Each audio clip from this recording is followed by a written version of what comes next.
Hello everybody, welcome back. Today as well we have got you another video. In this video I'll show you how you can change address on Wise. But before that, please do make sure to like our video, subscribe our channel, and yes, without any further delay, let's get started.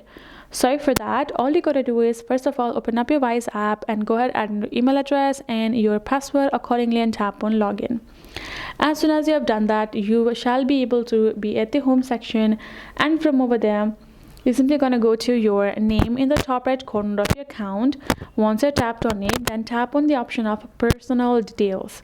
From there, select edit details and enter your particular password of your account.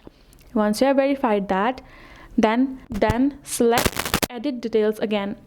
Then scroll down and enter your physical address that you would like to change and tap on save, and you're good to go.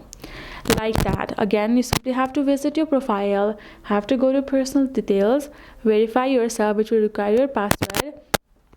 If you have forgotten your password, you can retrieve it.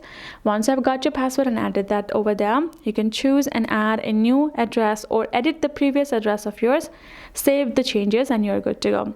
That is basically how you can do it. Hope this video helped. Thank you so much for watching. I will see you guys in our next video.